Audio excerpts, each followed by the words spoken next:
ರಾಜಕೀಯದಲ್ಲಿ ಮುಖ್ಯಮಂತ್ರಿ ಬದಲಾವಣೆ ವಿಚಾರದಲ್ಲಿ ಕ್ಷಣ ಕ್ಷಣಕ್ಕೂ ಕುತೂಹಲದ ಜೊತೆಗೆ ಗೊಂದಲ ಕೂಡ ಜಾಸ್ತಿ ಆಗ್ತಾ ಇದೆ. ಒಂದು ಕಡೆ ಸಿಎಂ ಸಿದ್ದರಾಮಯ್ಯ ರಾಜೀನಾಮೆಗೆ ಹೈಕಮಾಂಡ್ ಸೂಚಿಸಿದೆ ಅನ್ನೋ ಸುದ್ದಿ ಇದೆ. ಇನ್ನೊಂದು ಕಡೆ ಡಿಸಿಎಂ ಡಿಕೆ ಶಿವಕುಮಾರ್ ಸಿಎಂ ಪಟ್ಟಕ್ಕೇರೋದಕ್ಕೆ ತಯಾರಿ ಮಾಡಿಕೊಳ್ತಾ ಇದ್ದಾರೆ. ಹೀಗಿರುವಾಗ ಗೃಹ ಸಚಿವ ಪರಮೇಶ್ವರ್ ಹೊಸ ಆಟ ಶುರು ಮಾಡಿದ ಹಾಗೆ ಕಾಣಿಸ್ತಾ ಇದೆ. ಈ ಹಿನ್ನೆಲೆಯಲ್ಲಿ ದೆಹಲಿಯಲ್ಲಿರೋ ಡಿಕೆ ಶಿವಕುಮಾರ್ ಡಬಲ್ ಟೆನ್ಷನ್ನ ಫೇಸ್ ಮಾಡೋ ಥರ ಆಗಿದೆ. ರಾಹುಲ್ ಗಾಂಧಿ ಸಿಎಂ ಸಿದ್ದರಾಮಯ್ಯನವರಿಗೆ ರಾಜೀನಾಮೆಗೆ ಸೂಚಿಸಿದ್ದಾರೆ ಅನ್ನೋ ಸುದ್ದಿ ಪಕ್ಷದ ಒಳಗಡೆ ಸೀರಿಯಸ್ ಚರ್ಚೆಗೂ ಕಾರಣ ಆಗಿದೆ. ದೆಹಲಿಯಲ್ಲೇ ಬೀಡು ಬಿಟ್ಟಿರೋ ಡಿಕೆ ಶಿವಕುಮಾರ್ ಮುಖ್ಯಮಂತ್ರಿಯಾಗುವುದಕ್ಕೆ ರೆಡಿ ಆಗ್ತಾ ಇದ್ದಾರೆ. ಆದರೆ ಪರಮೇಶ್ವರ್ ಅವರು ಇಲ್ಲಿ ಸಹಿ ಸಂಗ್ರಹಕ್ಕೆ ಮುಂದಾಗ್ತಾ ಇದ್ದಾರೆ ಅಂತ ಹೇಳಲಾಗ್ತಾ ಇದೆ. ಹೈಕಮಾಂಡ್ ರಾಜೀನಾಮೆಗೆ ಸೂಚನೆ ಕೊಟ್ಟಿರೋ ಬೆನ್ನಲ್ಲೇ ಸಿದ್ದರಾಮಯ್ಯ ತಮ್ಮ ಆಪ್ತ ಸಚಿವರು ಶಾಸಕರ ಜೊತೆ ನಿರಂತರವಾಗಿ ಸಭೆಗಳನ್ನು ಮಾಡಿ ಸಮಾಲೋಚನೆ ಮಾಡ್ತಾ ಇದ್ದಾರೆ. ಮುಂದೇನ್ ಮಾಡಬೇಕು ಅನ್ನೋದ್ರ ಬಗ್ಗೆ ತಂತ್ರಗಾರಿಕೆಯನ್ನು ರೂಪಿಸ್ತಾ ಇದ್ದಾರೆ. ಸಿಎಂ ನಿವಾಸದಲ್ಲೇ ದಿನ ಇಡೀ ಚರ್ಚೆಗಳು ನಡೀತಾ ಇವೆ. ಅಲ್ಲೇ ಯಾವ್ಯಾವ ಶಾಸಕರು ಸಚಿವರು ಬರ್ತಿದ್ದಾರೆ, ಏನೇನ್ ಮಾತುಕತೆ ನಡೀತಿದೆ ಅನ್ನೋದನ್ನ ಡಿಕೆಶಿ ಬಣದವರು ನಿಗಾ ಇಟ್ಟಿದ್ದಾರೆ. ಇದ್ರ ಬಗ್ಗೆ ಡಿಕೆಶಿ ದೆಹಲಿಯಲ್ಲೇ ಕೂತ್ಕೊಂಡು ಮಾಹಿತಿಯನ್ನ ಪಡೆದುಕೊಳ್ತಾ ಇದ್ದಾರೆ. ಉಪಮುಖ್ಯಮಂತ್ರಿ ಡಿಕೆ ಶಿವಕುಮಾರ್ ತಮ್ಮ ಸಿಎಂ ಕನಸನ್ನ ಇಟ್ಕೊಂಡೇ ದೆಹಲಿಯಿಂದಾನೇ ಎಲ್ಲ ಬೆಳವಣಿಗೆಗಳ ಮೇಲೆ ಕಣ್ಣಿಟ್ಟಿದ್ದಾರೆ. ಸಿಎಂ ಆಪ್ತ ಶಾಸಕರು, ಸಚಿವರ ಚಲನವಲನ, ಅವರ ನಿಲುವುಗಳ ಬಗ್ಗೆ ನಿರಂತರ ಮಾಹಿತಿಯನ್ನ ಪಡೆದುಕೊಳ್ತಾ ಇದ್ದಾರೆ. ಅದರಲ್ಲೂ ವಿಶೇಷವಾಗಿ ಗೃಹ ಸಚಿವ ಜಿ ಪರಮೇಶ್ವರ್ ಅವರ ಚಟುವಟಿಕೆಗಳ ಬಗ್ಗೆ ಡಿಕೆಶಿ ಶಿಬಿರದ ಗಮನ ಜಾಸ್ತಿನೇ ಇದೆ. ಸಿದ್ದರಾಮಯ್ಯ ರಾಜೀನಾಮೆ ಚರ್ಚೆ ಮಧ್ಯೆ ಗೃಹ ಸಚಿವ ಜಿ ಪರಮೇಶ್ವರ್ ಹೊಸ ತಂತ್ರಕ್ಕೆ ಕೈ ಹಾಕಿದ್ದಾರೆ ಅನ್ನೋ ಸುದ್ದಿ ಹೊರಬಂದಿದೆ. ದಲಿತ ಸಮುದಾಯದ ಮುಖಂಡರಾಗಿರೋ ಪರಮೇಶ್ವರ್ ಸಿಎಂ ಸ್ಥಾನ ಖಾಲಿಯಾದರೆ ದಲಿತ ಸಿಎಂ ಮಾಡಬೇಕು ಅನ್ನೋ ಬೇಡಿಕೆಗೆ ಬಲ ತುಂಬೋದಕ್ಕೂ ಕೂಡ ಮುಂದಾಗಿದ್ದಾರೆ. ಹೀಗಾಗಿನೇ ಶಾಸಕರ ಸಹಿ ಸಂಗ್ರಹದ ಪ್ರಕ್ರಿಯೆ ಶುರುವಾಗಿದೆಯಂತೆ.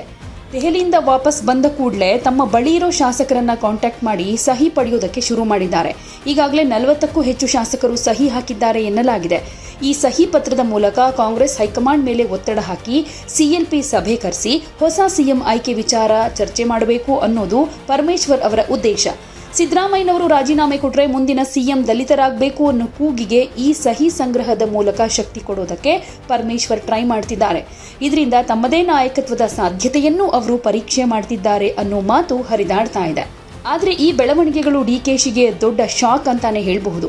ಯಾಕಂದ್ರೆ ಸಿಎಂ ಸ್ಥಾನಕ್ಕಾಗಿ ಹಂಬಲಿಸ್ತಾ ಇರೋ ಡಿಕೆಶಿ ಸಿದ್ದರಾಮಯ್ಯ ರಾಜೀನಾಮೆ ಕೊಟ್ರೆ ತಾನೇ ಸಹಜ ಉತ್ತರಾಧಿಕಾರಿ ಅಂತ ಭಾವಿಸಿದ್ರೆ ಪರಮೇಶ್ವರ್ ದಲಿತ ಸಿಎಂ ಕಾರ್ಡ್ ಪ್ಲೇ ಮಾಡ್ತಿದ್ದಾರೆ.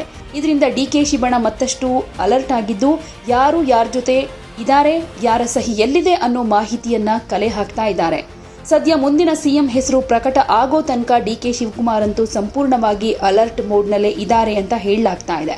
ಇದ್ರ ಮಧ್ಯೆ ಸತೀಶ್ ಜಾರಕಿಹೊಳಿ ಅವರ ಹೆಸರು ಕೂಡ ಕೇಳಿ ಬರ್ತಾ ಇದೆ. ಅವರು ಕೂಡ ದೆಹಲಿಯಲ್ಲೇ ಇದ್ದಾರೆ.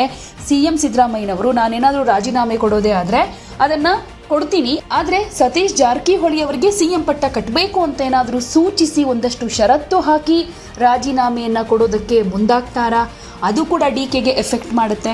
ಇನ್ನೊಂದು ಕಡೆಯಲ್ಲಿ ಸಿಎಲ್ಪಿ ಸಭೆಯಲ್ಲಿ ಇದ್ರ ಬಗ್ಗೆ ಚರ್ಚೆ ಆಗಲಿ, ಅಲ್ಲೇ ಡಿಸೈಡ್ ಆಗಲಿ ಅನ್ನುವಂತಹ ಪ್ರಸ್ತಾಪವನ್ನು ಕೂಡ ಮಾಡಬಹುದು. ಇನ್ ಕೇಸ್ ಸಿಎಲ್ಪಿ ಸಭೆಯಲ್ಲಿ ಎಲ್ಲ ಶಾಸಕರು ಅಂದ್ರೆ ಹೆಚ್ಚಿನ ಶಾಸಕರು ಸಿದ್ದರಾಮಯ್ಯನವರ ಪರವಾಗಿ ಹೇಳಿದ್ರೆ ಅಥವಾ ಪರಮೇಶ್ವರ್ ಅವರ ಪರವಾಗಿ ನಿಂತ್ರೆ ಅಥವಾ ಸತೀಶ್ ಜಾರಕಿಹೊಳಿ ಅವರ ಪರವಾಗಿ ನಿಂತ್ರೆ ಆಗ್ಲೂ ಕೂಡ ಡಿಕೆಗೆ ದೊಡ್ಡ ಹೊಡೆತ ಬೀಳೋದು ಖಚಿತ.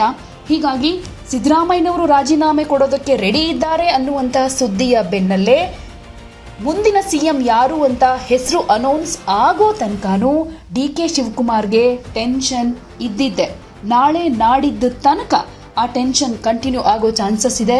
ಯಾಕಂದ್ರೆ ನೆಕ್ಸ್ಟ್ ಸಿಎಂ ನಾನೇ ಅನ್ನೋ ಮನೋಭಾವ ಅವರಿಗಿದೆ.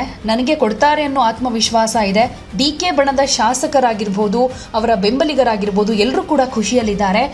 ಬಹುತೇಕ ಮಂದಿ ತಮ್ಮ ವಾಟ್ಸಪ್ ಡಿಪಿಗಳಲ್ಲಿ ಡಿಕೆ ಶಿವಕುಮಾರ್ ಅವರ ಫೋಟೋ ಹಾಕೋತಾ ಇದ್ದಾರೆ. ಸ್ಟೇಟಸ್ಗಳಲ್ಲಿ ಮುಂದಿನ ಮುಖ್ಯಮಂತ್ರಿ ಅಂತೆಲ್ಲ ಹಾಕೋತಾ ಇದ್ದಾರೆ. Next chief minister of Karnataka congratulations ಅಂತೆಲ್ಲ ಈಗಲೇ ವಿಶ್ ಮಾಡ್ತಾ ಇದ್ದಾರೆ ಅನ್ನೋದಾದ್ರೆ 99% ಡಿಕೆ ಶಿವಕುಮಾರ್ ಅವರೇ ಮುಖ್ಯಮಂತ್ರಿ ಆಗ್ತಾರೆ ಅಂತ ಹೇಳಲಾಗ್ತಾ ಇದ್ರು ಹೀಗೆ ತೆರೆ ಮರೆಯಲ್ಲಿ ಒಂದಷ್ಟು ಬೆಳವಣಿಗೆಗಳಾಗ್ತಾ ಇದೆ. ದಲಿತ ಸಿಎಂ ಕೂಗು ಅನ್ನುವಂಥ ವಿಚಾರ, ಪರಮೇಶ್ವರ್ ಹಾಗೆ ಸತೀಶ್ ಜಾರಕಿಹೊಳಿ ಅನ್ನುವಂಥ ಹೆಸರು ಕೂಡ ಮುನ್ನೆಲೆಗೆ ಬರ್ತಾ ಇರೋದ್ರಿಂದ ಕಡೆ ಕ್ಷಣದ ತನಕ ಡಿಕೆ ಶಿವಕುಮಾರ್ಗೆ ಟೆನ್ಷನ್ ಹೀಗೆ ಇರುತ್ತೆ. ಯಾವುದೇ ಸುದ್ದಿಯ ಅಪ್ಡೇಟ್ ಅನ್ನ ಮಿಸ್ ಮಾಡ್ಕೊಳ್ಬಾರ್ದು ಅಂದ್ರೆ ಈಗ್ಲೇ ಒನ್ ಇಂಡಿಯಾವನ್ನ ಸಬ್ಸ್ಕ್ರೈಬ್ ಮಾಡಿ. ನಿಮಗೆ ಬೇಕಾದ ಭಾಷೆಯಲ್ಲಿ ಎಲ್ಲಾ ಸುದ್ದಿ ತಿಳಿಬೇಕು ಅಂದ್ರೆ ಒನ್ ಇಂಡಿಯಾ ಆಪ್ ಅನ್ನ ಡೌನ್ಲೋಡ್ ಮಾಡ್ಕೊಳ್ಳಿ.